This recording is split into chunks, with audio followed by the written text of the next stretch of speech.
Live on a Monday edition of Cleveland Browns Daily. We're presented by Ballybet, official sports betting partner of your Cleveland Browns. I am merely Bo Bishop. He is the great Dr. Z. Gibbe's here. Let's Young go. Brock's here. Let's go. Did I see Dr. J? No, you've not seen Dr. J. Oh, boo. Connor's here. Connor with a K? Connor There he with a is. K. Oh, the A-team. A-team sub. How we doing, boys? It's Monday. On a fine Monday. We're fine. We're yeah. back. We'll be here before we know it. All right, let's do the heavy lifting right away. Certainly saw this report on Saturday and aware of it. Browns running back, second-round pick Quinshon Judkins arrested on Saturday in Fort Lauderdale. According to Broward County arrest records, Judkins facing a charge of battery and domestic violence. A Browns spokesman says the team is aware, gathering more information. NFL spokesman Brian McCarthy, we're aware of that matter, will discuss but will decline further comment. He is the only member of the team's 7-man draft class who has not signed his rookie deal, so that's kind of an interesting part of it as well. But this is – I said this morning, and you and I have had to deal with these type of things before. It's a very difficult talk because these cases are, in simplest and most complicated terms, he said, she said cases. And a buddy of mine with the Columbus PD, he's been there a long time, investigator, and I remember years ago him telling me, look, these are the hardest cases for us to prove. They're the hardest cases to get charges. They're the hardest cases, all of it. It's just a really brutal thing to do. I always feel like the people who know were there will be a process that this is going to go through, and that due process will play out. And until then, there's not a whole lot I can say on it because I wasn't there and you weren't there, and what more can we add? Nothing. It's just unfortunate. Yes. That's what we're leading the show off with. Yeah. You know, that it's not a topic anybody likes to talk about. It is certainly something that we do not want with the Cleveland Browns right now, and it's just it's tough. I think everybody saw the news and was like, right. Not again. Right. Yeah. So we'll that's why there is a justice system, and we'll let that play out, and we'll see what it goes. When there's an update from either the NFL or the Browns, we will certainly let you guys know. The NFL right now saying they're aware of the matter, will decline further comment. You mentioned, I know you said that, and then he said that he hadn't signed, and that's because of what happened down in Houston. The Texans gave their second-round pick, Jaden Higgins, the wide receiver, a fully guaranteed contract. And I think pick 33 is signed, and then Higgins, who was a little bit later in the second round. Okay. They both got fully guaranteed contracts. 30 of the 32 second-round picks have not signed because they all now want guaranteed contracts, and teams are saying absolutely not. Right.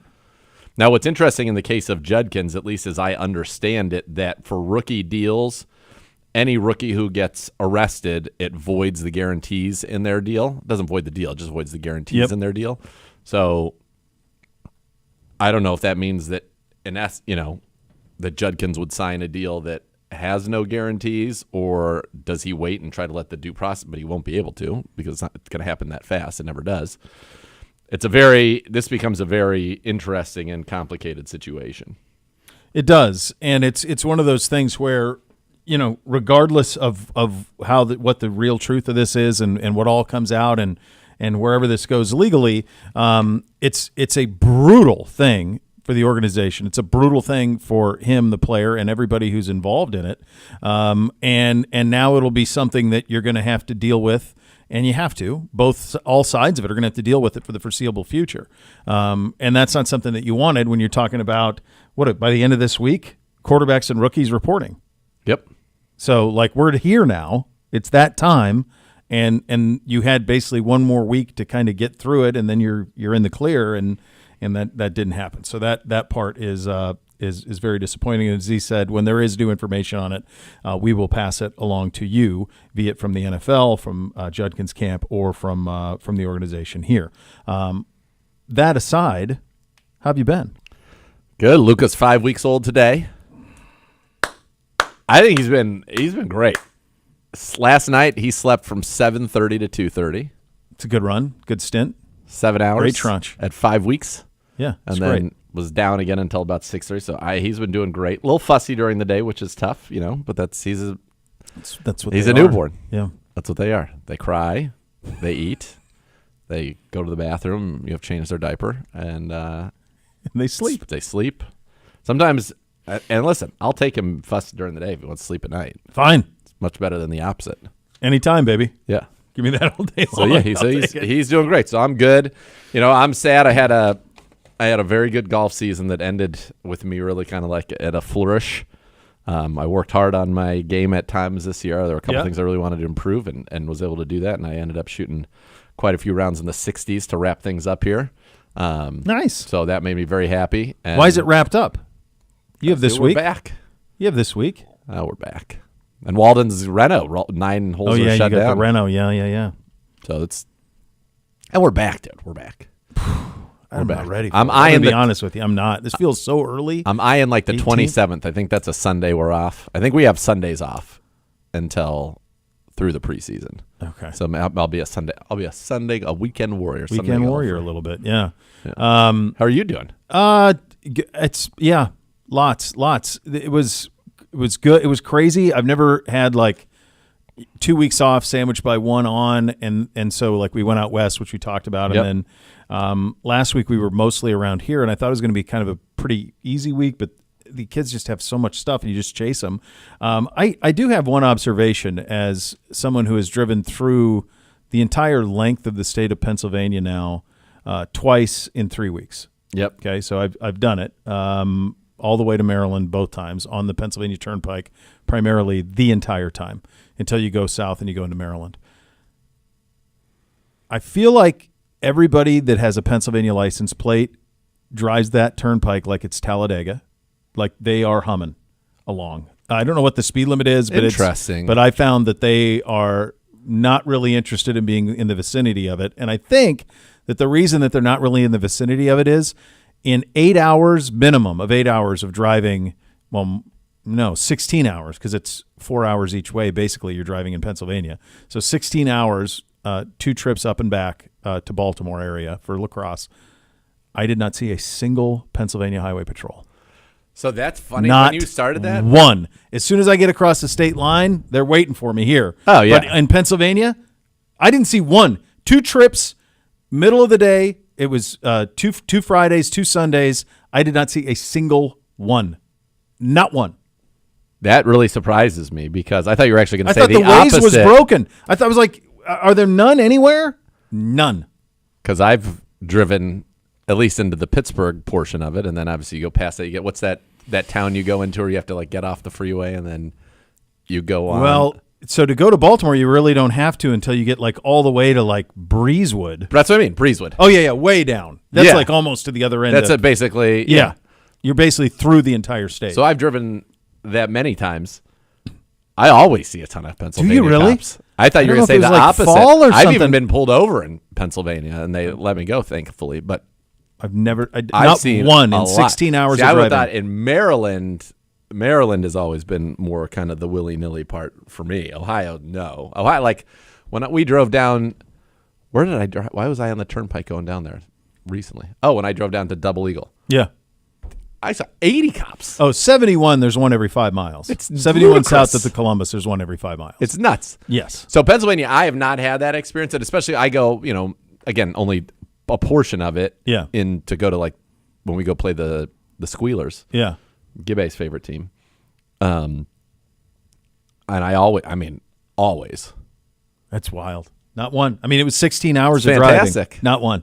That's how it should be. It was They're called freeways. You should be free to go. free to live, baby. Yeah. Free to live. Yeah, so it was good. So we did that. Did all the youth sports things that you do. Last week I saw the F1 movie. The oldest wanted to see the F1 movie, so we went and did that. The guy who directed that also directed Top Gun Maverick, and he is.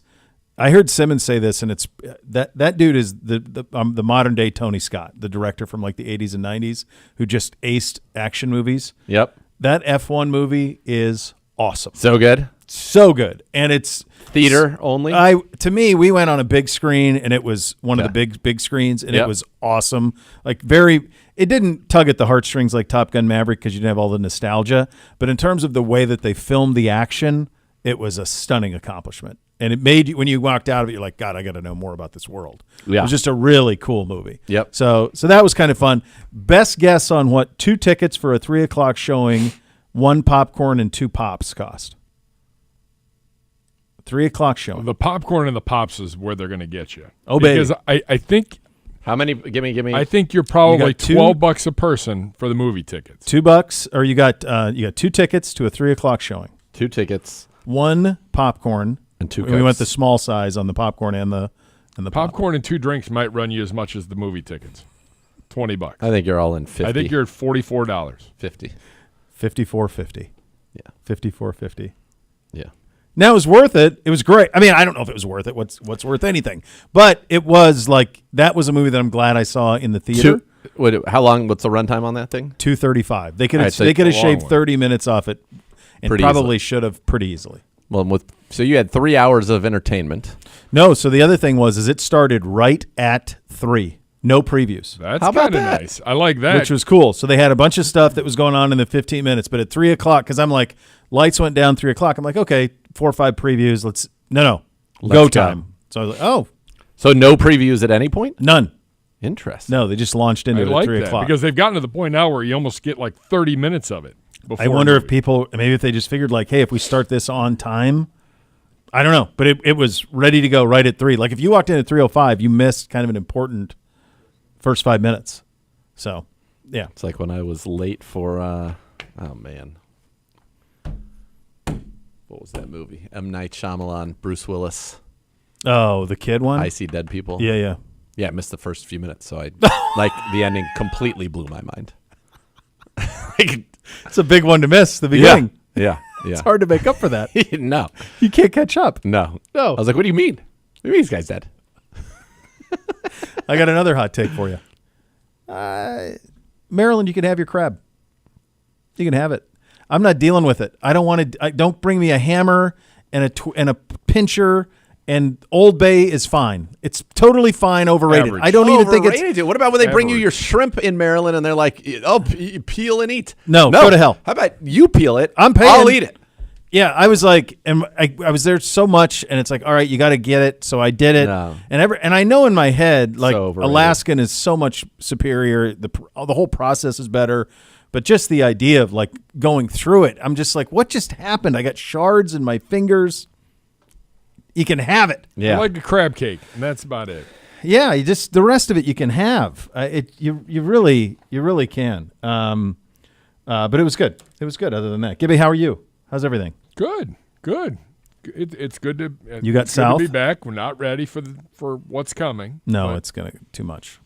I don't think any of us are, and we usually aren't. So It does feel like it's all snuck up on us Yes. even more. And I don't know, like, Yes. do we always report this early? This feels like a no, report this early if you're doing the Hall of Fame game. correct. Yes. Those teams had a report last Thursday. Yeah. Yeah. Was that like the Chargers? Yeah, Did Yeah. something change with the calendar? No, I don't know. maybe just the way everything falls. Because I've always thought like the week in the 20s Yeah. was when late, we would mid to report. late. Yeah. Then you report and then you're in there. But Yeah. to do it on the 18th is pretty But wild. like we'll report on the 18th, and 3 weeks from Friday's preseason game number 1,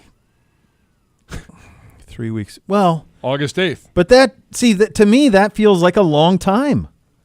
Doesn't it? Like 3 weeks from Friday feels like Yes. a long time. Like it feels like because- 2 would be plenty. I What think- am I missing? I think it's because they added in this whole ramp up period.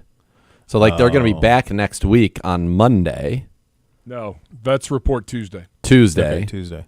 rookies and quarterbacks Friday, but their first training camp practice is not until a week from Saturday.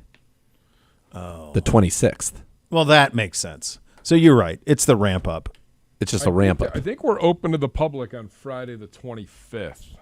Are we? Yeah. Okay. Did I have that wrong? I think we are. So, and there will be practice on Wednesday and Thursday at like 4:30 for us, for the media and internally. But Friday's the first one to the media. But again, that's all part of that ramp up. Yeah, the first open training camp practice is on the 25th. But yeah, that's part of the ramp up. So Yeah. yeah. And away we go. That one, the ramp ups are tough to watch. Yeah. I mean, There's not a whole lot going on. here. what are we doing? Yeah, I mean, once we get into it, once you get into the actual practicing, then you're going to be watching everything because you're going to want to know Yes, who's it's gonna getting be quite reps when they get interesting. reps, like all of that stuff at the quarterback position alone is going to be. I mean, I don't know what's like been for you guys the last couple of weeks, but everywhere I go, a friend of mine, acquaintance of mine, or somebody who recognizes will stop. Now, this is what I think is going to happen at quarterback. What do you? How are they going to do this? How's this going? I mean, it was nonstop. It was anybody who knew I was associated here. That's Oh yeah, that's what everybody wants to know. Who's And going to be the quarterback week 1? And I would tell you that like the opinion on the possibilities is wide ranging, and at times I think really off, like very off, like reality. But who knows? We'll see. So for me, I would say if you were to ask people who they want to start week 1, or at least people that have asked me who's going to start week 1, and I give them my best educated guess, which is the same as it's always been, which is I think Kenny Pickett is likely to be the Browns starter in week 1. Could go any direction, but I'm saying today, as of today, I would say it is 85% people want Flacco, 15% want Shador. And I haven't heard one person say they want Kenny Pickett, even though he is the winningest quarterback we've ever had in a Browns uniform since I've been here, or Dylan Gabriel.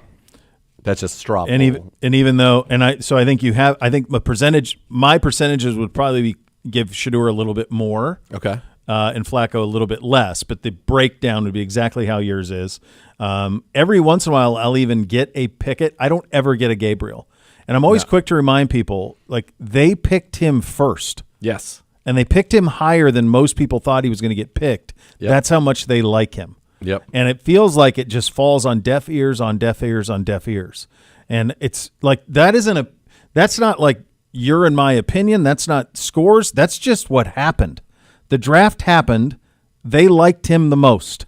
Behind Cam Ward, he was their guy. Yep. And so they drafted him. And in some people's views, maybe they overdrafted him. You're going to find out when you see what he's capable of. But like there is and I do think if Shador wouldn't have fallen and you wouldn't have taken the lottery ticket, this conversation would be very, very different. But because it has happened, it's almost like Dylan gets just lost. 100%.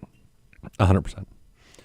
They like him. I know Kevin Stefanski likes him. There are a lot of people that in this building that are very high on him. We've seen some very good things from Shador, but now this is like go time. That was all kind of speculation time. Now it's go time, and now you're going to see kind of what they think. And my guess is, and I've kind of said it all along, I think Kenny Pickett is the leader in the clubhouse. Could somebody just come up and seize the job? Yes. I still think and Shador is busting his butt, and I love the way he throws the ball, and I am a big Shador fan. I think that learning curve that he's going through right now, and he's definitely putting in the work, makes it hard to see him do that. And I also think the schedule. I think on some level, you want to set somebody up for success, and now maybe they're just transcendent, but that typically would be, like if Shador were picked second, Yep. then you'd probably say, okay, you're getting him right. Now, all of the other stuff would still be true in terms of what he would have to ramp up to get ready to do here. But you would say, okay, maybe. But this you're talking Cincinnati, Baltimore, Green Bay, Detroit, Minnesota, Pittsburgh. at Pittsburgh. That's your first 6. Like, that is brutally, brutally tough. So I just think the idea that it'd be a rookie there. So to me, it's kind of like Kenny Pickett, and then Joe Flacco is breaking case of emergency, break the glass in case of emergency, and use them. But that would feel to me like Pickett just flopped in this training camp audition. Yes. Yeah, that's I mean, we've been talking about that for a while, and that's kind of the way that it seems. I mean, Kenny is about the same age as Dylan. He's slightly older, not much. Yep. But you basically have 3 bites at the quarterback apple here with Pickett and the 2 rookies, and Flacco is, boy, this isn't going well. We know what this is going to look like. Let's put Joe in here and stabilize this thing. But this is, and ownership talked about this throughout the offseason. This is very much a transition season. And you hope that does not mean that everyone who's out there is not going to go try to make the postseason, win the division, all those things. But the reality is that you are transitioning from a team that was being built in a certain way to a team that's now being rebuilt on the fly in real time with some core pieces Yeah. and certainly, and now, right, you'd have to say that what we thought, we thought if there was going to be an identity on offense right now that's almost in flux, you could say. It's at least up in the air in terms of what it was, because Dylan Sampson is a lot more Jerome Ford. They're more, Sampson, SEC Offensive Player of the Year. Could he be the guy? Absolutely. Could Ford, Ford average over 5 yards carry was very good last year. So I still think you can run the ball, but in terms of having that like physical guy, right now, unfortunately, that's up in the air with the legal situation surrounding Quinshon Judkins. Well, I mean, you can't, and we talked about this off the top. He's the second round pick at running back. Like, he's supposed to replace that guy. Right. Yeah. Right. That's why that's a significant investment at that position. Yeah. Especially in our building. And again, we'll let it all play out. Some of the things that are emerging certainly do not seem good, but we will let it all, that's all going to play itself out, and we'll find out what that is. But it probably feels like at this point, given what we experienced, last year, unfortunately, with my call, again, second round pick, and what is it, 6 games? Yeah, wasn't it? Yeah, so it feels likely that there's going to be something. Yeah. Yeah. So, yeah, this year's tough. I mean, I think that, going into next year, like if you're the Cleveland Browns, the ideal situation is that you're say, how is this possible? And I'll kind of lay it out for you. It's a very, very tough schedule. The ideal situation is that next year, by the end of this season, maybe it's like the final 5 games, and maybe they aren't necessarily wins, but you see like, oh man, Shador or Dylan Gabriel or even Pickett can be the guy. My guess is if you start week 1, by the time you get to the end of the season, it's not going to be that. But that you have an idea that those guys are the guys, and that perhaps you have a draft pick that's still in a valuable enough place that maybe that can become more. And then all of a sudden you could be like, we have 3 ones next year, 2 ones the year after that. It's the Chicago. And then you can like add mega talent at a great many positions, which we've talked about. We're going to have needs. Coming out of this season, there's going to be questions at cornerback. There's going to be questions at tackle. The biggest question remains quarterback. Hopefully you feel like you've solved that, but you definitely could use another wide receiver. You're going to need another defensive end. Like this team, interior offensive line. This team has a great deal of needs. It does. Going forward. Yeah. So if one of those 2 kids can be, most people had Shador as going in the top 10 in the draft. Yep. In the lead up to it. If that evaluation, and even the people who were the most hardest at him had him in the top 35. Yes. In the draft. So top of the second round. If he can play to that level, or if Dylan can play to that level, that is a lottery ticket in the biggest way possible. And I think one thing you and I feel, I don't want to speak for you, but the way I feel is I want to see both of them to see which one it is. Yes. If it's one, Yes. I hope they both get to play meaningful snaps. I hope they both get to start regular season games, unless one of them's so good that it leaves no doubt. Yep. But if there's even a slightest bit of doubt, I'd like to see them both. Agreed. It's the only way out of it. There's a world in which, listen, and I'll just throw this out there. There's also a world in which Kenny Pickett is really good. Yeah. Kenny Pickett starts from the season and plays better than anybody thinks. We've got a good run game. This is a system that people thought would probably be the best system for him to play in his National Football League career. Never got a chance to do it. Once Arthur Smith came in, he was out. Because then you have Kenny Pickett and you say, oh, he's still on his rookie deal right now. Maybe that's somebody that could be our guy for a while. Or if he leaves and commands good money, you get like a free 3rd-round pick out of it. So there's a lot to look at here in terms of how all this plays out. But you want, in my opinion, one of those 3 guys to feel like the guy, because then that allows you to draft like Caleb Downs and another player. Yeah.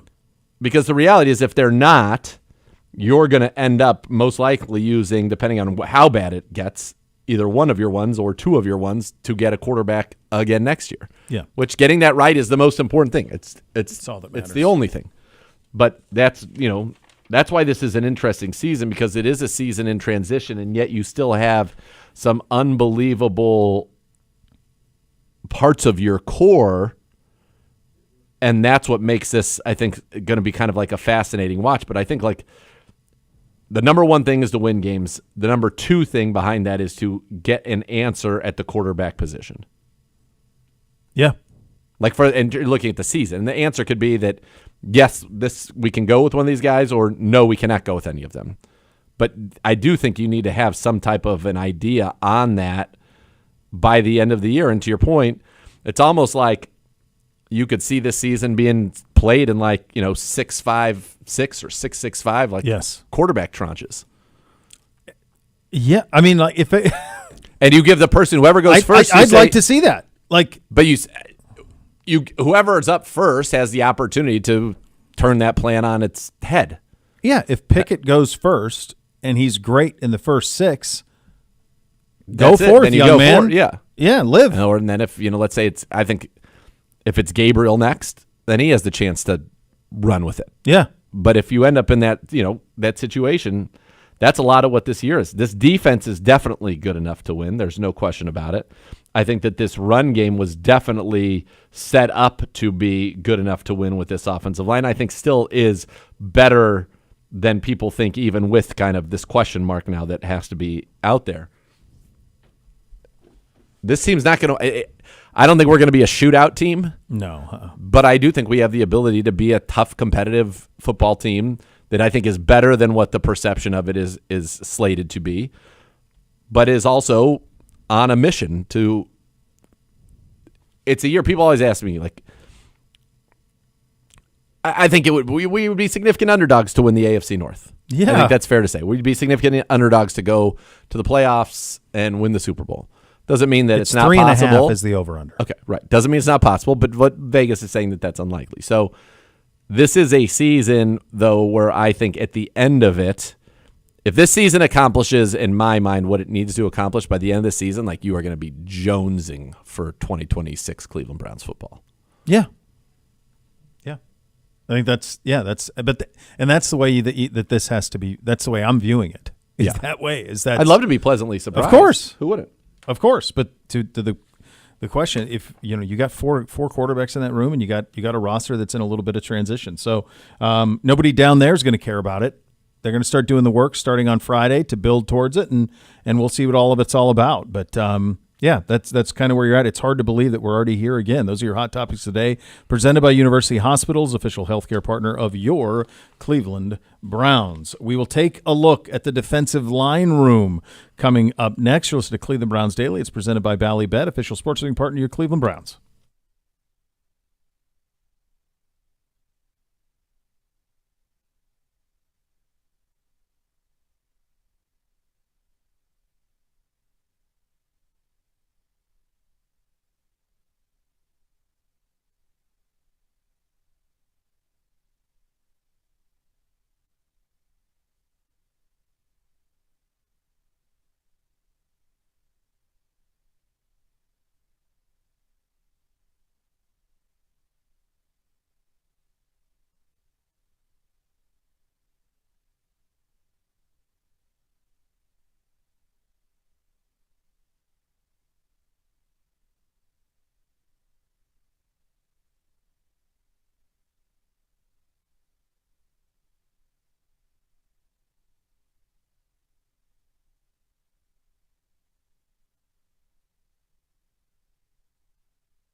Back for Season 2, Junior Browns Backers, presented by University Hospitals, Rainbows, Babies, and Children's in association with Cardinal Credit Union, the Cleveland Browns official kid club, gearing up for another season of fun, ages 4 to 12. Give your kids a full season of Browns memories with exclusive gear, experiences, events, and plenty of surprises all season long.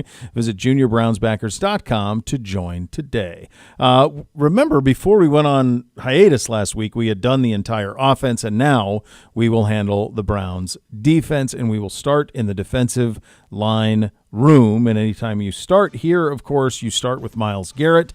Around him is a lot of youth. A heavy investment has been made in this group, my friend. Yeah. And they need some of these guys to be dudes. Yeah, I mean, they do. I think this is probably the strongest room on the roster right now. Mm-hmm. You know, you look at your defensive ends. We'll start with that room. I think it's actually going to be pretty tough for them to figure out exactly kind of what they want this room ultimately to look like. You got, obviously, let's go with the guys who are locks to make this team. You got Myles Garrett. You've got Isaiah McGuire. I think those are probably your starters. Yep. And Isaiah McGuire played great last year for the Cleveland Browns. One of the best run-defending defensive ends in the National Football League, according to Pro Football Focus. Had an excellent season, and they think he can take even another step this season. You get Alex Wright back, who has played very well when healthy, but that's starting to become not a concern, but you need him to stay on the field. Mm-hmm. Then you bring in Joe Tryon-Shoyinka, and he's an interesting one because this is a former first-round pick. This is of the Tampa Bay Buccaneers. He kind of fits in some ways exactly what the Browns want to do. He had been kind of 4 or 5 sacks each of his first 3 years in the league. Last year, only 3, but they moved kind of a different system. He's playing outside linebacker. Now he's going to be a stand-up, he's going to be an end who's going to be, I think, in pass rushing situations for the Browns. 6'5", 260. He's long. He's explosive. I kind of like, and he's definitely had a good camp. Mm-hmm. So this is a guy that you make a nice little investment in in Shoyinka, who's got great upside, great pedigree, and now you're putting him in a situation where he's going to have a whole heck of a lot of opportunity to, work against single coverage exclusively and see what that looks like for him. Now, behind him, they also brought in Aquara, who has been in the league for quite some time as well. 3rd-round pick in 2020. His best season, he had 5 sacks in 2021. He's got 5 the last 3 combined. He's fighting for a roster spot. I think these top 4 guys are in a pretty good spot. I think that he's fighting for a roster spot. And then the guy that played really darn well for the Browns last year is Cam Thomas. And I think he's somebody that you've got to take seriously. Played well, as I talked about, made plays in the backfield. His grade on a per-snap basis was excellent last year for the Browns. And he's somebody that they brought in the middle of the season. He was a former 3rd-round pick of the Cardinals, had a sack with the Browns in 5 games, had 4 tackles for loss in 5 games. I liked what he brought to the team. Now, Obo Okoronkwo was let go, so that makes it a little easier here. But I think you're going to get 5 of these guys. I think 4 locks. And I think you're looking at Thomas and Aquara for that 5th spot, or maybe somebody who surprises. But I think that's kind of where you are in that defensive end room. You talked about 6 guys there. I mean, 6 guys that they think very highly of. Well, they had 7, and they had 7. So now you're talking about 6 guys, 5 spots for sure. Yeah, or do you I think it'll 5. be 4? 5? I think it'll be 5. Yeah, the way that they rotate, I think you're going to get. Pretty much, with Schwartz here, it's been 5 ends and 5 tackles, 10 getting to 10 defensive linemen. All right, so now we go to the interior of the defensive line. Yep. And the headliner here, obviously, is your 1st-round pick. Right, Mason Graham, and I think that he's going to be a day 1 starter for you. They like him a lot. The idea that you can pair him with Mike Hall, 2nd-round pick from a year ago, they are incredibly excited about that. Mike Hall is explosive. He jumped off the tape when you watched him last year. So you've got those 2 young guys, and then you brought in Malik Collins. And what Malik Collins is on the interior is a professional pass rusher. He knows how to get to the quarterback. That's what he has done his entire career. Former 3rd-round pick of the Cowboys in 2016. He's had at least 5 sacks in each of the last 2 seasons. He's had a 5-sack season with Houston, a 5-sack season with the Niners, a 5-sack season with Dallas. He is a consistent disruptor in the backfield. He's had multiple seasons with 8 or more tackles for loss. 3 of the last 4, he's had at least 8 tackles for loss. He is a professional pass rusher, a veteran, and he is going to be in there with those young guys. And I think that's kind of going to be your main three-man rotation. And then you're saying, well, we had Dalvin, who was excellent for us. We're much more pass rush oriented now in that. And the Browns really believe Mason Graham is going to be a good pass rusher. You got Shelby Harris as well, the veteran who can do it all. And then you got Juwan Briggs, who I think fills some of that run-stopping need that you had. Briggs, as you remember, such a strong player, was the Browns drafted in the 7th round in the 24 draft, got some action late in the season, and played well at the point of attack. As I said, incredibly strong guy, 6'1", 313, stocky, stout. And Juwan Briggs, I think, is going to be kind of the run stopper of that group. You've got athletic attackers in Graham, in Hall, in Collins, and Harris, and then Briggs is going to be kind of that bull there. And I think that's the room. Are there going to be people that compete in both of these rooms? Yes. Aiden Huntington is somebody who will compete. Ralph Holley, Sam Kamara, who always seems to stick around with the Cleveland Browns. Ellerson Smith at the end room. But I think you've got guys. I like that room a lot. Injuries change things, obviously. But if you're talking about Miles, first-round pick, Shoyinka, first-round pick, Hall, second-round pick, Graham, first-round pick, there's some real talent there. Collins is a third-rounder. Alex Wright's a third-rounder. There's some real talent in this room. Thomas was a third-rounder. Okoro was a third-rounder. There's a lot of guys that were well thought of in that room, and I think they need to be the engine of this whole thing. And hopefully we can be in competitive situations where they're able to do the things that they do best, which is I think this group is going to get after the quarterback. Yeah, I'm gonna give you a stat line, and you tell me if this is realistic for Mason Graham, because it's hard. He's defensive tackle. So it's hard for fans to see the disruption all the time. And so I'm going to give you a stat line. 2 forced fumbles, 1 fumble recovery, 6 sacks, 33 total tackles, 8 tackles for loss, 9 QB hits. Do I think that would be good? Yeah. Yeah. I think when you're picked 5th overall, I think you've got to be. The guy that I was going to go look up was the guy. So that was Jalen Carter.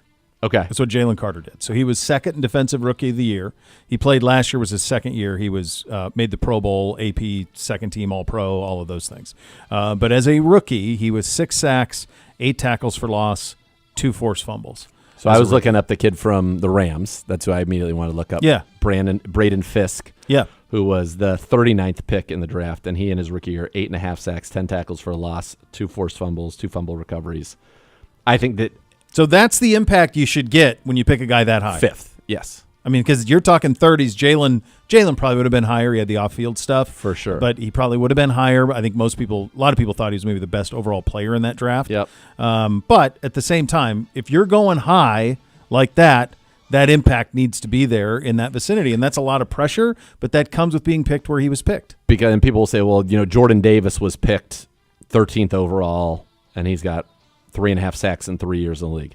Jordan Davis is 6'6", 340 pounds. That's not what he is, yeah. He's the guy that is supposed to occupy and disrupt so that everybody else can feast. And that's partly why Jalen does feast, because he's right next to him. And he's got all the ends and all of that.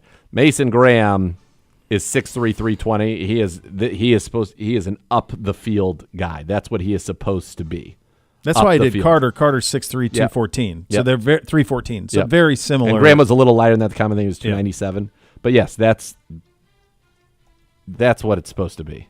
Yeah, that's what the impact. And quite frankly, the guy that has that kind of talent in his being is Mike Hall. Mike Hall for sure has that type of talent. Yeah, those two, those two are guys who are combining for, let's call it, they're 17 sacks a year. That's what I'm talking about. Even if they're combining for 12 sacks a year, 14, we're going to be in a darn good spot, a much better spot. But these guys have to go. And Mason Graham, when you're picked 5th overall, you have got to be an impact player, and that impact has to be felt as a pass rusher. It does. It just does. And you go back to and I'm not saying he's going to be Aaron Donald, but Aaron Donald comes to the league and goes 9 sacks, 11 sacks, 8 sacks, 11, 20, 12, 13, 12. The guys that are that good, he was a 13th pick overall. Again, he's the greatest to ever do it, so not a fair. But you got to go I think early in your career, you got to go and you got to be ready to roll, especially if you're a starter. Like, I think the great ones, to our point that we're making here, and we just did two guys who were drafted in the last two drafts, and you used the greatest of all time maybe to ever play the position. Yep. But there is no learning curve at that position. That usually, if you're a guy at that position, you're a guy right away. You're a guy. And it's known. It's obvious. And it jumps off. And the hard thing with minicamp is, like, what can he do? There's nothing really he can do to make you – I mean, a lot of times they were off on the side. Like, there's nothing you can do in minicamp. They're not in pads. No, you can't. So you can't. So, like, you're really not going to see the impact that he can have until you get into camp, until you get fully padded up. That's when you'll have a better feel about what he's capable of. Yeah. But that's it. So you got him and Mike now in the middle, two young guys anchoring the middle. Miles can age with them through his prime. Yep. And now you're on to something. Yeah, I mean, I talked to a former GM in the league when, we were we were talking about, obviously, Mike Hall last year, and he goes, Mike Hall next to Myles Garrett should be unfair. It should be unfair. And that's something that we're certainly hoping that we can see, this year. That's what we're hoping to see. How many in this, what's the number on this? You got 5 DNs? Are you going to go? Are you going go 5 and 5? 5 and 5, 10. Like if it was today, Total it would 10. be Garrett, McGuire, Wright, Tryon Shoyinka, Cam Thomas, Orakora, and then Mason, Mike Hall, Malik Collins, Shelby, and Juwan Briggs. There you go. And a Myles Garrett that is happy, is motivated, and ready to go, and we'll see what he can do as an encore from what he's been already, which is a gold jacket type player. Defensive line coach Jock Cesar is going to give his thoughts on this room coming up next. You're listening to Cleveland Browns Daily. It's presented by Ballybet, official sports winning partner of your Cleveland Browns.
All right, time to head to the podium presented by Vivid Seats. Purchase your official fan experience package today for the ultimate game day. Here's defensive line coach Jock Cesar. Jock, so I know You guys down. talked to us that he thinks Miles can have, you really put the challenge to him to Yeah. have his best season ever. Absolutely. We talked to Miles and he seemed to accept that. Just what do you think about all that, what that season looked like for him? Yeah, obviously, after going through the season that we had last year, and Miles had a really good season, but he left a lot of meat on the bone, and he himself said that, hey, I can do better. So I know Miles is a prideful man, and he works extremely hard, and I know he's going to go out here and put his best foot forward and go out and dominate like he usually does. So, yeah, do I expect our best players to play their best for us? Absolutely. And if he happens to have the best year of his life, the best season of his life, then next year I'm going to want even more. So it's about him coming out every day, working to get better, working with the guys every day, and helping them get better. And I think we'll be fine. What are your impressions on Mason Graham? I love Mason. The thing I love about Mason, right? I think everybody, heard, he ate a little bit too much and he threw up that first day. But what a lot of people are not talking about is that the kid finished. Okay, he went back out there, puke and all, and finished the rep. But here's a kid that every day he got better. Every day he came out here, he's running to the ball as fast as he could. You see his rush game developing. You see him launch with hands. It's going to be hard, obviously coming from a read scheme, going to an attack scheme. But he's done a really good job, and he's great in the room. Extremely smart individual, hardworking. So I can't wait to see him go on to play. I'm sorry, Sean. Yeah. What part of the draft process did you learn the most about Mason Graham? Was it at the combine or the visit here? Well, I usually start watching these guys like the year prior. And I remember telling our guys, there's a kid at Michigan right now that that guy can move, and he has a lot of rush moves and he has strong hands, and we got to take a look at him. And then our guys were already on it. They're like, yeah, we know. And as you start watching tape, you just start really liking a guy more and more and more and more, and just start fitting the pieces together like, oh man, if he was on this side playing with this guy, imagine what he could do. So it was nice that our whole process here for picking players, I love it because you actually have a say in things, and AB does a great job. All the scouts do a great job. So the more and more I just started watching, the more and more I just felt like, hey man, like this kid is going to be perfect for what we do. And so here we are right now, and I'm excited for You that. didn't meet him until when? Well, I met him at the 30 visit, but those are really short, and really you start zooming with guys and talking with guys and things like that. But no matter what, you can do that, and I've done that with a lot of players over the years. No matter what, it doesn't really count for me until they step in that building. When they step in that building, you get to see their habits every day. Right, who this person is. Is he a guy that comes in early? Yes. Is he a guy that hits the field early? Yes. Is he a guy that wants to work after practice? Yes. So then that's when you start realizing, like, man, this guy, not only is he a really, really good player, but he's probably one of the hardest working guys that we got. So that's a good little recipe for success in the NFL. Is that how when you have a guy in like a read scheme like he was at Michigan coming to an attack scheme here, Mm-hmm. is that those traits how you were able to kind of project how he'll fare going from one scheme to the other? That's a great question, okay? Because there's not a lot of attack teams in college football. But when you see a guy start penetrating and he's in a read scheme, right, and he's penetrating the line of scrimmage, I'm not talking about 1 yard. I'm talking about 3, 4, 5 yards in the backfield, getting tackle for losses or setting other people up to make plays. That's when you're like, okay, this kid can do what we're going to ask him to do. So a lot of people, you get in these discussions with people about, penetration or disruption, which one you like more. I like them both, but you have to have certain traits in order to penetrate, right? You got to have, good quick twitch. You got to have a great get off. You got to be strong, and low center of gravity. And you don't need a big 360, 370 pound man to penetrate. You just need a guy that's about 290, 300, and just wants to go. Along the lines of his fit, there's been so much made the last couple of years of like having Myles Garrett kind of having like a sidekick on the other side of the defensive line, as a defensive end spot with like some areas. But is it almost more beneficial to Myles to have somebody like Mason who's next to him and kind of work on the same side of the field? Yeah, I mean, I always talk about 4 = 1, right? We need four rushers working together at all times. So it's not just about Miles and a sidekick or Miles and somebody else on the other side of him. It's just four guys working together to rush the quarterback. That has to be coordinated, and everybody has to have some kind of rush ability. If you only have one guy with rush ability out there, then that guy's going to have a freaking long day, and the rest of those guys are going to be stuck on a line of scrimmage. So everybody has to pitch in on the rush. Having any type of penetrating defensive tackle in an attack scheme, rushing the quarterback, is always good. Because the quarterback can't step up if the pocket's getting collapsed, if the pocket's getting squeezed. You know what Miles going to do. Right? So if the pocket's getting collapsed by, it could be Mason, it could be Malik Collins, it could be Sam Kamara, it could be Jawan Briggs, whoever it is. If they're collapsing the pocket and we got the ends coming around on the edge, it's a beautiful thing. Jock, after Mason said when we talked to him during Wiki camp that it would be like taking the cuffs off him to go from read to attack. Right. What does that mean? Well, most defensive schemes, they're asking their defensive line to hold blocks up, right? They'll take on double teams, hold blocks up, so the linebackers can be free and go make money, right? And I'm just like, huh? I want my guys to be the first on the scene. I want my guys to be the penetrators, the disruptors, and them to make the plays and them to make the money. Okay, so when you're talking about read scheme, a lot of that is staying on the line of scrimmage, right? Holding up blocks for guys, holding up, double teams and things like that. When you're talking about attack, we don't take on double teams. Our linebackers are coming downhill. They're the ones that are cleaning things up for us, not the other way around. So we put a big emphasis on the front. You got to have guys that want to go out there and make plays. We take the handcuffs off, meaning that I'm not going to tell a guy, hey, you got to worry about this block and this block and this block. I'm going to tell a guy, I want you to get off the ball as fast as you can, okay, with speed, violence, and precision, okay, and go make plays. Go make plays. We want to give you money, okay? In order to do that, you got to go make plays. Jock, we got time for one more. Obviously, we know, Miles makes that trade request, then signs the contract. When he comes back, does it feel like he's all the way back in now? Yeah, I don't even remember that. Okay, all right, that's the first thing. The second thing, every player is entitled to their own opinion. If if that's how he felt at the time, that's how he felt. People can change their minds. Okay, and obviously he's here now. He's happy. He's engaged with the guys. He was working his butt off yesterday. So Miles is here. He's all the way bought in. He loves what we've done with the defensive line, and I know he can't wait to get the season started. I wanted to ask about Alex, because losing him last year and how he's worked coming back from that tricep, and it seems like he's come in with a whole new mentality and changed his body composition a little bit. What have you seen from him so far? Yeah, just the same thing. I mean, he's just a tough, physical defensive end that knows how to rush the passer with physicality, and I just like how he sets the edge. He has some position flex where he can play inside and give us a good rush, play outside and give us a good rush, and the guy's just a hard worker, just another hungry, fast, physical guy that we need on this defensive line. What do you think his ceiling could be with this team? I believe everybody's ceiling is limitless. If you're willing to put in the work, grind it out, learn as much as you can, and you believe in yourself, anything is possible.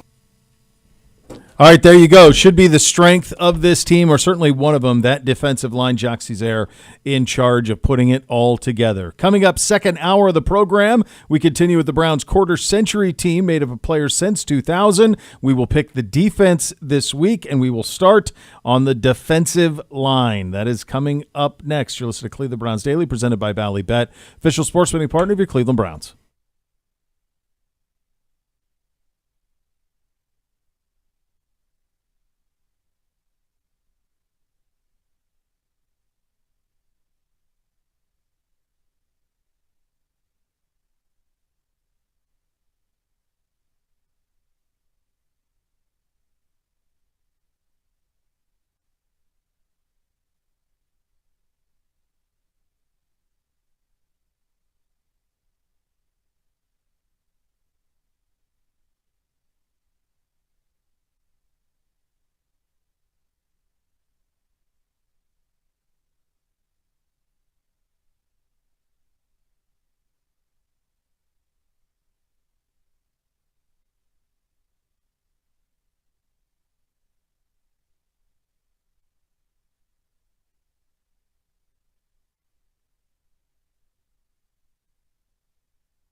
Add more fun to your fandom with the Ballybet Sportsbook app. Download today, get 50 back in bonus bets. You place the first wager of 10 or more. Ballybet, official sports betting partner of your Cleveland Browns.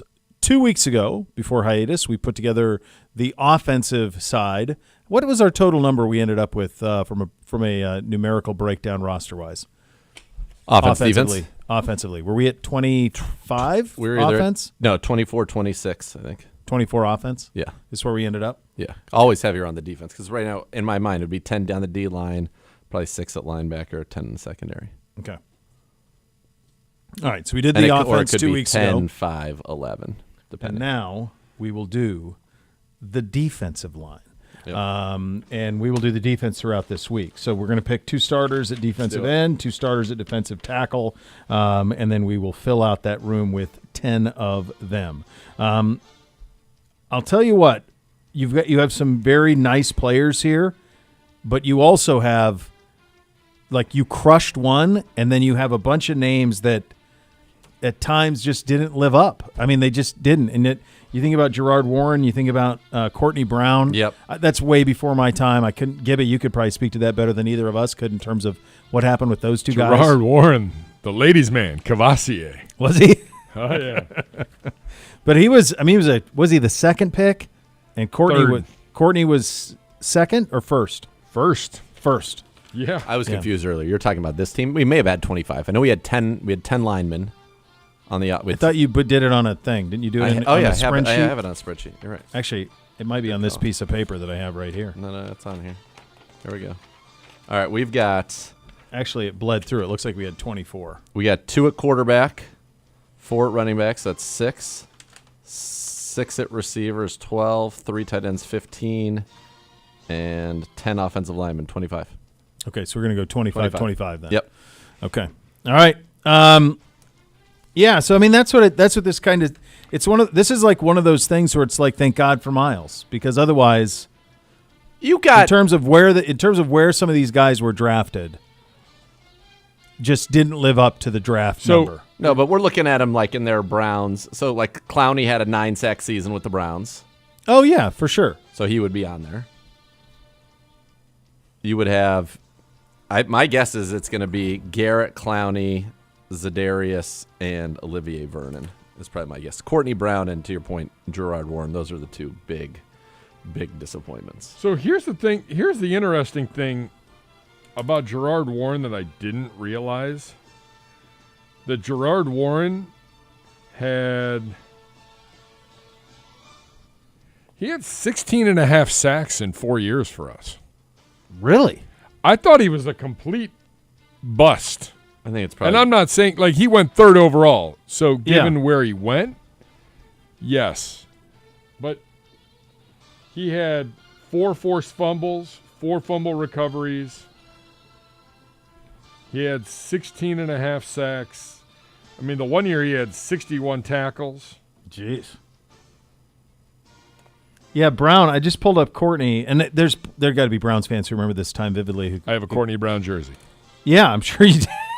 That's right. He had 4.5 sacks as a rookie. Second season cut short due to injury. Still 4.5 in 5 games in his second year, and he just couldn't stay healthy. He was hurt constantly from 02 to 04. When he played, he was pretty productive when he played. He had a 6-sack season in 13 games in 2003. And then it was kind of done. He finished his career in Denver in 2005, and that was kind of it. But it's really one of those things where if you go all the way back and you kind of do the history of this, this since the return and all of it, when you're picked number 1 in back-to-back years and you don't have the infrastructure in place to support it, in the case of Couch, and then Brown gets hurt, and then Warren the next, it's like those all need, in order to go, all of those need to be dudes. Yep.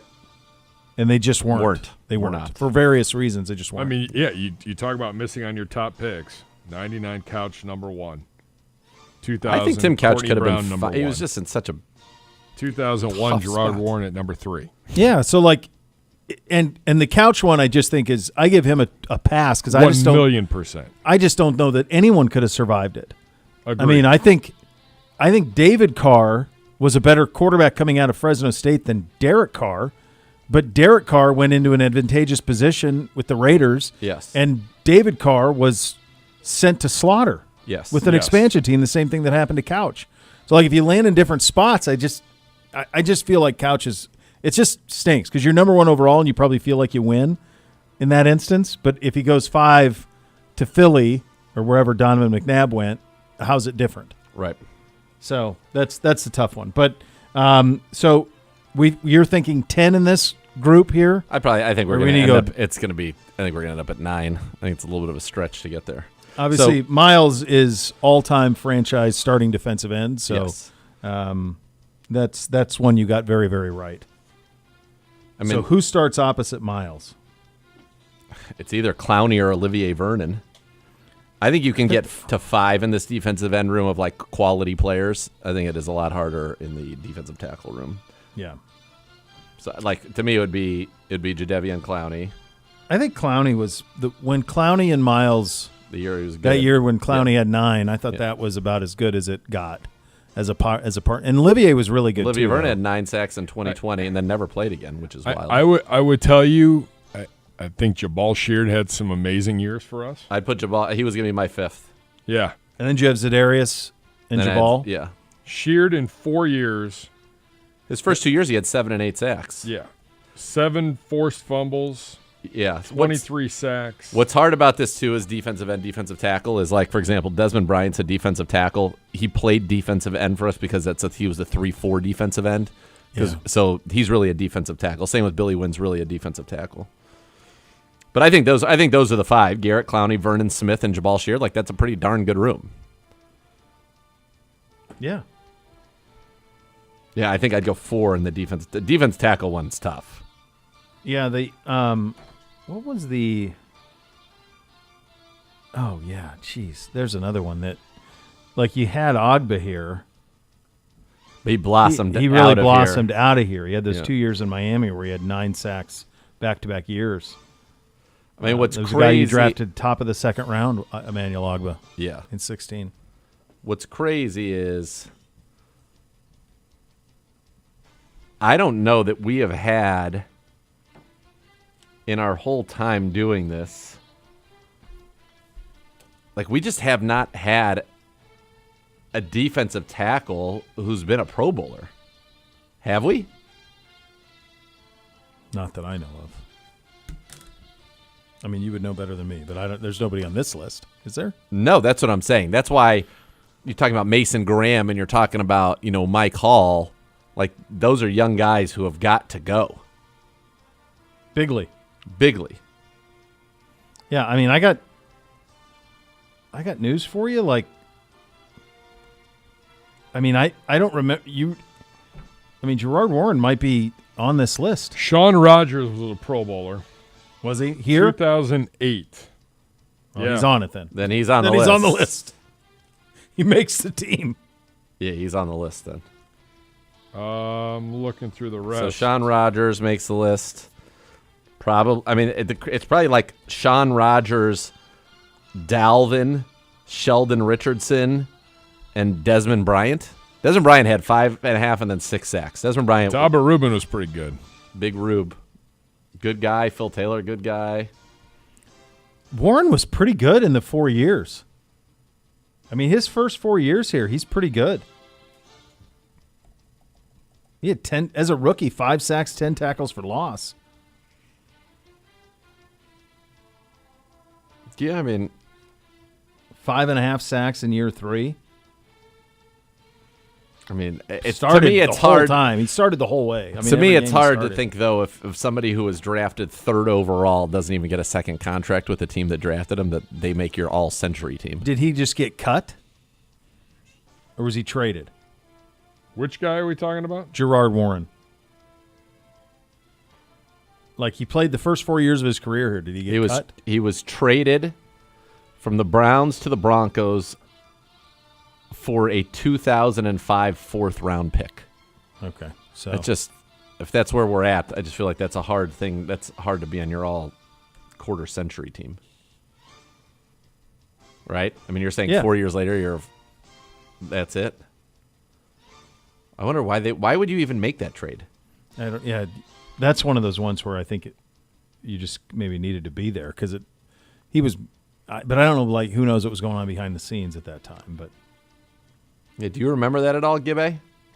I don't remember that trade. But again, at that time, you were going through coaches and front office people every other year. Right. And someone would come in and they were like, I can remake the roster.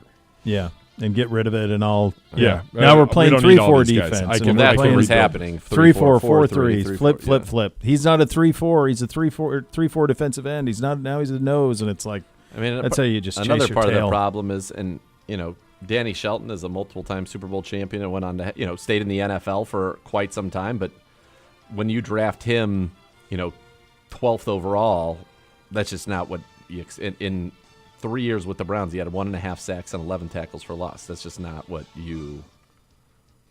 That's just not what it was. That can't be supposed it. To be. No. He was traded with a 2018 fifth-round pick to the Patriots for a 2019 third-round pick. So they traded him and a fifth-rounder to get a third-round pick. Yeah. They keep going back to Big Rube. He Tom played here a Rubin, long 7 time. years, 100 games. I have it up here too, Gibbe. Yeah, like he had a 5-sack season. Tackles for loss were always pretty minimal. He played a long time for us. Larry O, obviously. Larry had back-to-back 5-sack seasons. Yeah. It's just this is It's a little bit of valedictorian of summer school, boys. this is a rough room to be a quarter-century team. It is rough. Yeah, one Pro Bowl Sean Total. Rodgers, yeah. in 25 years at defensive tackle. Like I think Dalvin played pretty well. Let me look at one thing real quick.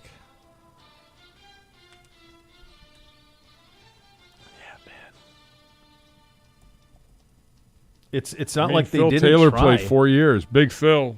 But he was a first-round pick. Right. Think about how many first-round picks in that room haven't even finished out their first contract or come back. I'll tell you what, the guy that was on the track, and then obviously it went well off the rip, Malik McDowell. Malik McDowell in that 1 year, which was his first year in the league after being out of the league for how many years? Yeah. 3 sacks, 7 tackles for a loss, 5 quarterback hits. He had a chance. He was a big boy. But that was another one. Man, oh, man. Which one was that? Malik McDowell, the kid from Michigan Oh, State. God, yeah. Yeah. He was the resurrection prospect, and he came in and was pretty good. I'm pretty sure he played for us in 2021. Yeah.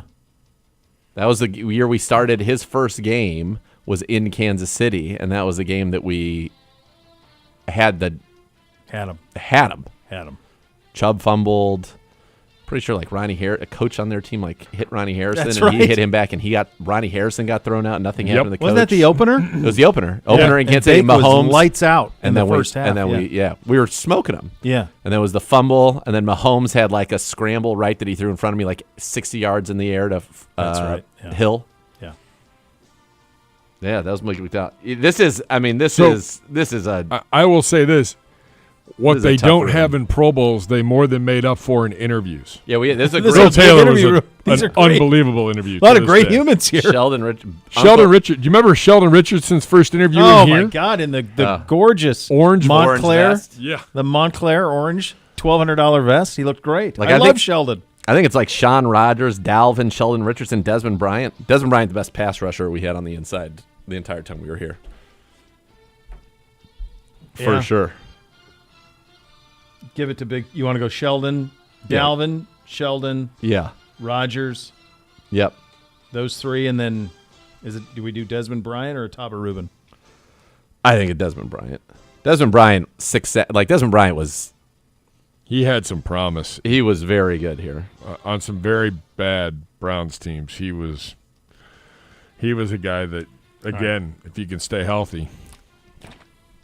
Here's a little exercise for you, though. Remember we did this at the end of the offense. Okay? And we looked at our offense and we said, God, we're pretty good. Kind of everywhere except one. And it just so happened to be the most important, right? It was the only thing. Yeah. Like our 25 quarterbacks are Bake and Derek Anderson. Yeah. Okay? That's quarter-century team. And Bake is much better now. For sure. Yeah. That's what I'm saying. Like, that's. No, I know. Yeah. Okay? The second most important position in football is this one. These guys get paid the most, receivers and defensive ends. It's Miles and misses. Yep. Yeah. It's a lot. It's Miles you and look like at some this, rentals. It's rentals. At defensive end, it's rentals. I mean, Za'Darius, Jadeveon, Olivier, all those guys came in 1-2 year. We'd have them for a year. And then a defensive tackle, it's just, I mean, it's first round. I mean, Phil first rounder, Shelton first rounder, Warren first rounder. Oh, yeah. I mean, it's massive assets that didn't deliver at the positions, quarterback and on the defensive line. Defensive line is probably the most important position group other than quarterback on the team. Yeah, we've been. And we don't have it. We haven't had it. And if Miles isn't Miles, good Lord. No. Thank God you got him. Yeah. Who were your 6 wideouts? I wasn't here for that. So I was looking. So quarterbacks, obviously, we would be probably 32nd out of 32 in teams, quarter century teams. For sure. Running back, we're probably top 8. Yes. Chubb, Jamal Lewis, Peyton Hillis, Kareem Hunt. That's really Those good. are some pretty good. That's really good. Pretty good names. Wide receiver, I think we're like top 10. Your guy didn't make it that ran for 239. Jerome Harrison. He couldn't but it quite was an make it. unbelievable stretch. It's a great stretch. Some are saying it was an all-time People are stretch. saying it was. People are It saying was. Guys, like I guess one of the top.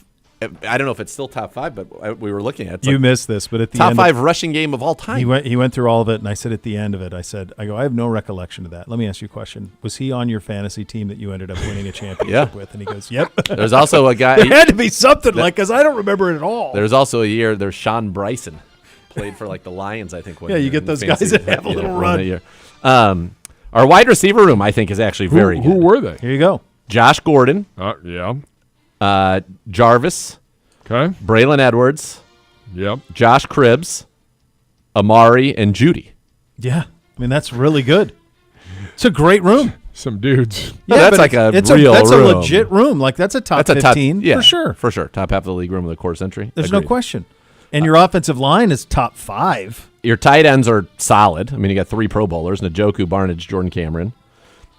Yeah, your offense. Your Joe Thomas, Conklin, Mitchell Schwartz, Batonio, Teller, Alex Mack, Treader, Greco, Zeitler, DeWand. That might be number 1. It's either us or Philly or Dallas. Philly, Dallas, Baltimore's probably got a pretty good one. Yeah. We're top 5 for sure on the offensive line over the last 25 years. Yes.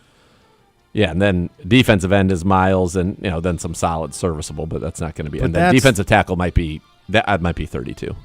Oh, I don't think there's any question it's 32 at D tackle. And I think Miles is the only thing that saves the other group 100% from being 32. Well, everybody else that's on there, Ball Sheard is the only other one that was drafted here. Right. Everybody else was like towards the end of their career, past their prime rental.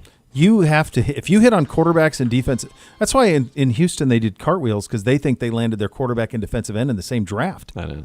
Now the jury's out on Stroud. Fell out of the top 10 in the executive rankings. Shocking. Although, I did see those. Somebody had a good point. I think it was Palazzolo had a good point on Stafford because Stafford's really high on that. Like the executives love Stafford, but like the PFF people always have him much lower. But yeah, I mean, so this anyway. So like, if you want to know like why the success hasn't been there, you didn't draft quarterbacks well, and you didn't draft defensive line well, with the exception of Miles. Correct. When you don't do those things, that's how you get, in those spots. So we'll do the linebackers. Linebackers tomorrow. Linebackers will yes, do. sir. And that's tomorrow. a room that's going to be. You're going to have some very solid players, but that's not going to be a top in the league room. No. Your corner room's going to be very really good. Going to be very, very good.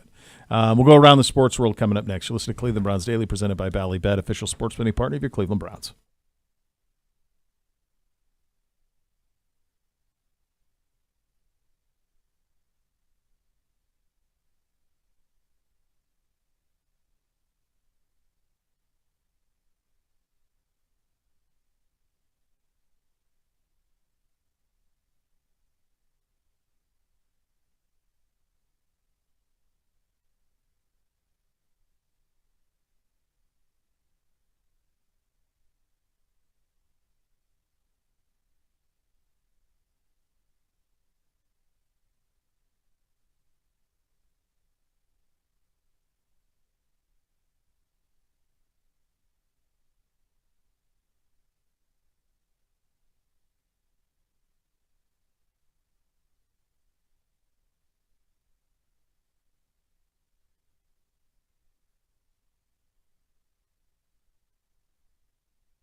car, truck, or motorcycle accident caused you injury, call the injury lawyers at 1-800-ELK-OHIO for a free case review. Elk and Oaks, proud partner of your Cleveland Browns. As we go around the sports world, I have to tell you what the Commanders did last week with the uniforms and the reaction that it received. That's how you do it. That's how you do it. Like, they can't go back to that name. I think any rational person can understand the name part of it. I do think that the Chief logo is something that they could revisit down the road. I know Native American folks love that. I know the guy who did it, who designed it, Montanan, and his family wants to have it back. And so I think there's a path for that. But in the meantime, that uniform and the idea that it sucks because they're only going to wear it like 3 times. Wear it always. That's the uniform. Just wear that and the white version of that, and that's all you need. Get rid of the rest of it. Yeah, get rid of it. Just wear it. They're beautiful. beauties. It's great. By the way, it kind of feels like, as crazy as it sounds, that like in the 80s, most teams had their uniforms figured out. It's not just nostalgia. They were better. I think so, and I don't know if that's... And they were more unique. That's what I think. My theory on it, I don't know if you and I have discussed this or not, but my theory on it was in those days, it was up to the individual team to do their own merch and their own uniform design because you'd have a bunch of different providers. And since it's been streamlined, and I know this for a fact because I know this from Laurinaitis with the Rams, that you go to, like, now it's Nike, but before that it was Reebok or Adidas or whoever it was, and they say, these are your navy blue. This is the navy blue you have to use. Yeah, right. This is the Pantone. So there can't be a lot. They don't want, the suppliers don't want a whole bunch of variation in color because then they have to make all of those variations. So what they want is one navy blue. Yep. So if you're navy blue and you're the Rams and we're going to wear the same navy blue as the Giants and your royal blue, that Giants royal blue is going to be the same as the Giants royal blue, and so forth and so on. And that's my hunch as to how we got to this point where everything kind of looks the same.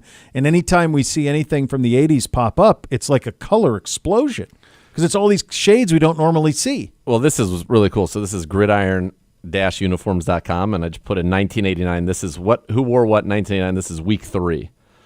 Falcons, they do wear something similar to this, but perfect. Colts should still be in that. Bills, I actually don't mind the Jim Kellys, that era. They're fine. I think these are better. I think these are better. This is one are good, yeah. With the white helmet is better. Yeah. Oilers, perfect. Elite. Yeah. Bears are still the same. Lions are kind of back to close to what they were. Steelers and Vikings are still pretty similar. The Saints, you got the Bucks and the creamsicle. You got the Giants and their throwback now, the throwback that is their best Giants, uniform. yeah. Right. And the color of the helmet is different than blue of the jersey. It's all great. These were actually good Arizona Cardinals uniforms where you had the state flag on the shoulder. I wondered if they would bring that back. They call them the Tillmans out there. Yep. I wondered if maybe they would bring those back, but they didn't. All right. We all agree the Seahawks uniforms were better than. Patriots uniforms were better than. Niners, yes. Kelly Green Eagles. You had the Commanders in what they're recreating now, but obviously they were the Redskins then. Dallas Cowboys are the same. Packers are the same. Rams, I like that Rams uniform, but I also like their new ones, so I don't think that's like a downgrade. The new one it's just kind of a modern version of that. It's not too different. Right. I mean, the one that's like the bone or whatever is ridiculous, but the one that's the just true blue with the yellow. Yeah. I mean that's kind of it. Chiefs are basically the same. The Chargers are much better in the powder blues and the white helmet than that Navy era. Yep. Raiders are the same. Broncos are getting back to these, not full time, but those are perfect. This is the orange with that beautiful blue helmet. Yep. Jets is one where I'd say they've upgraded. Actually, I don't know about now, but when they do like the Pennington era or the Namaths, those are their best uniforms. That's the best uniform That's they what have, they should is wear. the Namath, yeah. The Dolphins, I like this Dolphins way better. Way better, yep. And Dolphins folks want this one. Yes. They want this back compared to what they're wearing now. Browns we're back to this. Yeah. And then the Bengals aren't quite all the way back to those, but those were great. Those they're very simple. Black jersey, white pants with the orange stripe, the helmet. Yeah, kind of like the Rams, kind of a modern version of it. Right. But pretty similar. But I mean, this is a pretty if these were the uniforms, you'd be very happy with it. Yeah, and the diversity in color is what jumps out. Oh, it's the different shades of all of it. Like our orange is in those days. Our orange was different than the Bengals orange. For sure, you can see it on here, and Plain as day. Like we were a much more softer orange. Oh, much softer. So you have Bengals orange, which is kind of a dark orangey orange. You had the creamsicle orange of the Bucks, and then you had our orange. And even in the red world, the Niners red was different than the Falcons red, which was different than the Redskins red, which was different than the Chiefs red. Yeah, so you had 4 different reds. Yeah, blues you had as dark as the Bears, a little bit lighter navy was the Chargers. You had a royalish blue with the Rams. You had the beautiful kind of uppity blue with the Seahawks. You had the baby blue with the Oilers. The Lions had their blue. Somewhere in between the dark and the uppy blue was the Bills. Yeah. I mean, yeah. And then you had Cowboys blue. You had Colts. Cowboys got 3 blues. They're the only ones who've been able to keep it the same in terms of having all that. That's what I'm saying. shading. Those are just it's just good. the variety, man. Yeah.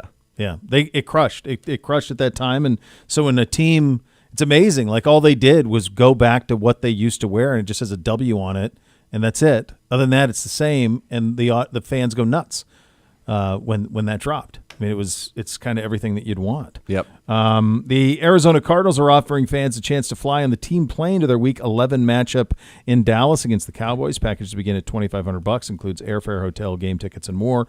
To me, this feels like. It's just, as we continue to evolve in terms of what the fan wants, I think you just have to be more and more creative to appease if you are in this business. Because we're all just in the entertainment business. Like you go to the F1 movie, you go to a Browns game, you go to a Guardians game, Cavs, whatever you're going to, it's all just entertainment dollar. Yep. And you just got to make sure you're on the cutting edge of it at all times. By the way, that sounds really reasonable to me. Yeah. Well, I mean, it depends. Yeah, $2,500. I mean, it's Phoenix, Dallas direct, so that's a airfare is expensive, price-wise, and it's a pain. Correct. I wonder if this is charter. It says they get a chance to fly on the team plane, like with the team. That's the team plane. Yeah, but we sometimes take 2. Like, you think you're gonna have just fans on there with the team? Yeah. Oh, then that's a hell of a deal. Yeah. Yeah, I assume if you're staying at the team hotel and you have game tickets, then that's a great deal. Yes. You can't have that many of them. No. Probably maybe there'd no be more like than, 1 row, maybe 6. Yeah. And they'd be in the back, or like we are. Yeah. Yeah, that's pretty cool, though, if you could do that. That might be worth it. I don't understand packages begin at. So they're saying that basically that's only going to be based on how good your tickets are? Or demand. And then I'd like to know how many people how many are they offering up? They should, on that side of it. Chargers running back Najee Harris sustained a superficial eye injury during the 4th of July fireworks mishap. He's expected to be ready for the start of the upcoming season. We got out of 4th of July relatively unscathed. I will say this. We didn't talk about this much off the top. Your birthday on a Friday is a full weekend. Yeah.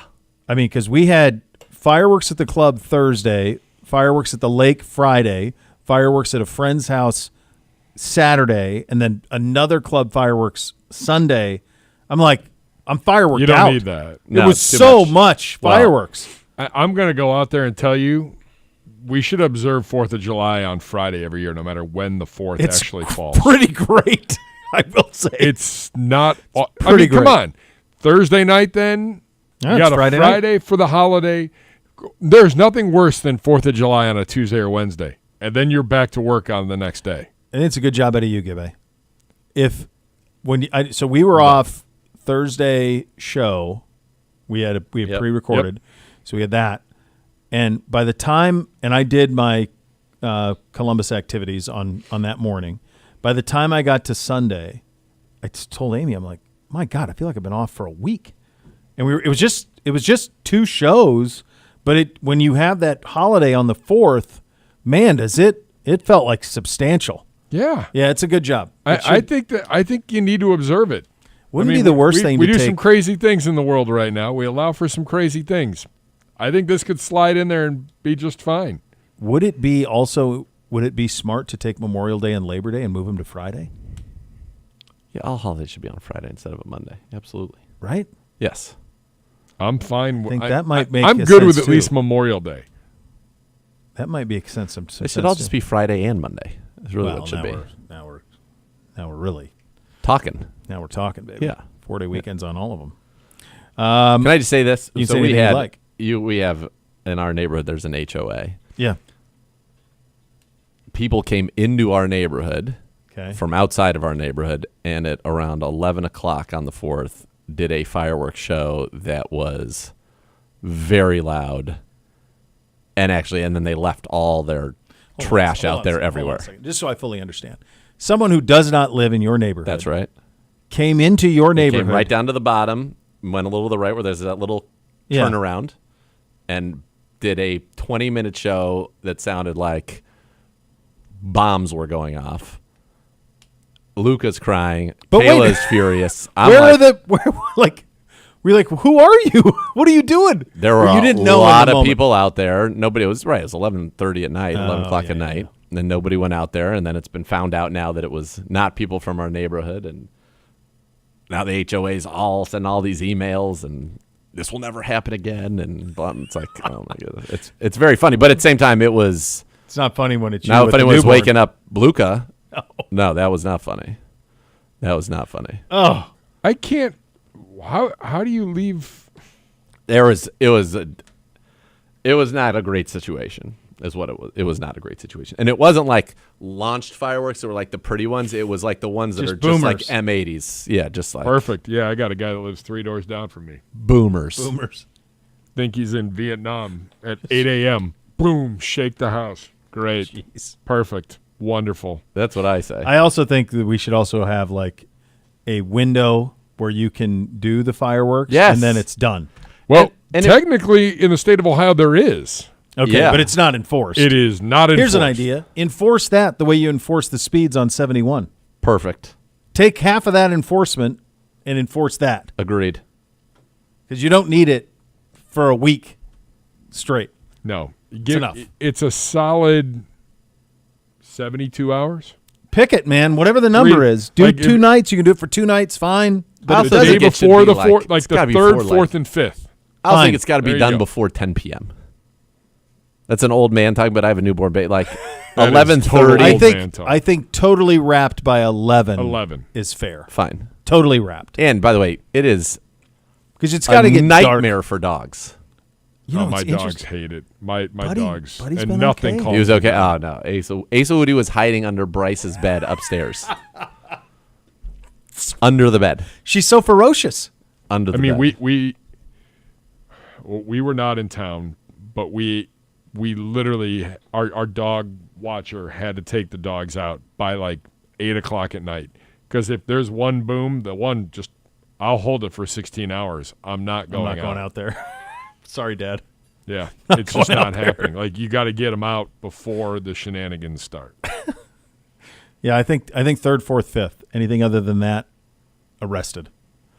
Former Lions defensive tackle Ndamukong Suh announced his retirement from the NFL. 38-year-old played 13 seasons for 5 teams. I had him at the top of my Heisman ballot his last year at Nebraska. That's how old I am and how long he played in the league. That's a long time, man. He was one of the best college football players ever and had some incredible moments in the league too. But was one of the best most dominant college football players I've ever seen. So did you see, like, he basically retired on the day of the first anniversary of his father's passing, I believe. Okay. I didn't know. And it was a promise that he had made to his dad that he would walk away while he was of sound mind and body. Like, I don't know. I don't know everything about it, but it was pretty deep. Like the message that he wrote and everything. Because for the longest time, I thought Ndamukong Suh had a couple screws loose. I just didn't think he was a good human.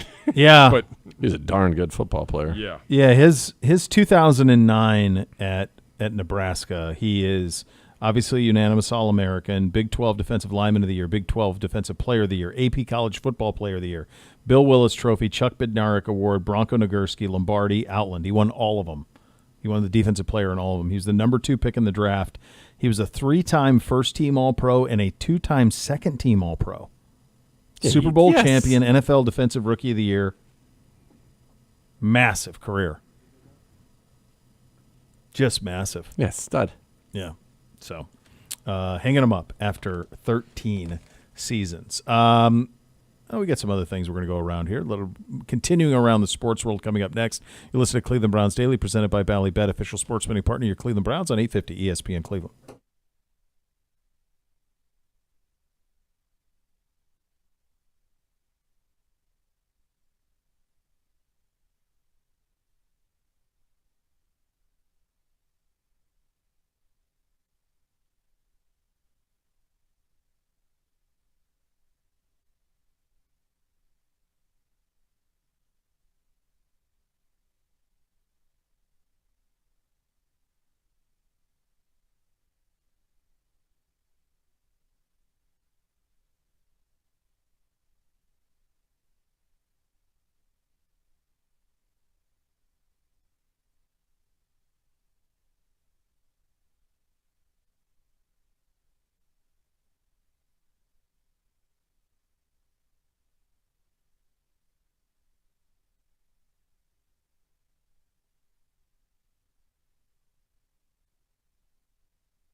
What do you think of Wimbledon? What? What do I think of Wimbledon? Yeah. I like it. It's fine. Here's why I ask. We're right in the middle of a big moment across the pond. They do this every year. They go Wimbledon into the Open Championship. One bleeds into the next. It's this on the calendar. It's like, every time I see the weather, it seems like it's pretty good at Wimbledon. Everything seems pretty great, and it's kind of this window. And it's one of those things that's largely remained unchanged. I mean, they play it on the same grass courts. Everybody wears white. The sport's changed tremendously. Yep. But it's no doubt it's very similar to watching the Open Championship. Wimbledon's my favorite of the tennis majors to watch, and it's a lot like the Open because I think it's largely looks the same as it looked when I was a kid. So I haven't been. I didn't watch a lot of it. I haven't been engrossed in a Wimbledon final since 1992. Sampras Agassi, or is that Agassi and Goran Ivanisevic? Boy, I did not see that coming. Yeah. Goran Ivanisevic coming. I remember that I went to the fair that day. We watched that till it ended, and then went to the fair. Me and a couple of friends, which was a good time. I watched. Of course, it was fairs. Were always win at that point. There was a Federer and Nadal one I watched. It was a 5-setter that I think Federer won in my head that I watched all of when they were both kind of at their peak. This was a 5-setter. Ivanisevic won 7-6 in a tiebreak. Then Agassi went 6-4, 6-4. Ivanisevic came back 6-1, and then Agassi won in the 5th set 6-4. I do remember that one. I remember Agassi, how big of a deal that was. And Ivanisevic, Croatian, obviously, plus Agassi, so I like both of them. He had a bunch of aces, 30 monster serve. Yeah, he's a monster serve. Yeah. Yeah, that was one. I'm pumped for the Open Championship. Like, that's my favorite golf tournament of the year, for sure. Yeah, it's right there with the Masters for me. I also feel like Wimbledon's going on for like a month. It kind of does. I mean, yeah, it takes a while. Yeah, yeah. Brock says 2 weeks. He plays tennis, so yeah, he's big into that. Is it his favorite? He watched all of it. Is Wimbledon his favorite? Oh yeah, yeah, yeah. I mean, there's something to it. Like it would be to me, it feels like the biggest, like the Australian and the U.S. Open, and then Roland Garros. Yeah, that's cool because it's on clay, so it's different. Yeah, but no, to me that feels like the big for sure Wimbledon. Yeah, and I mean, I think all of us love the Open. I wonder if it's something I think is also. I wonder if it's a little bit like what we do, and that like you can just get up and it's on. I love that. Love that. It's love just getting up and it's on, and it's meaningful. It's not the back end of it's the main guys are up at 5 a.m. Right. Have you played this Royal Portrush? No. I know you played over there. I didn't know if you. I played in Scotland. I have not played in Ireland. Oh, that's right. Is this a regular stop? Yeah. It's in the Rota? Yeah. On the reg? Yeah. The Open Champion. While he's looking it up, I do want to shout out two people that we were down in Cancun for a couple days. Of course you were. I walk into the breakfast buffet, and across the room someone yells, "Gibbe." Come on. And my wife's like, "Come on. Come on."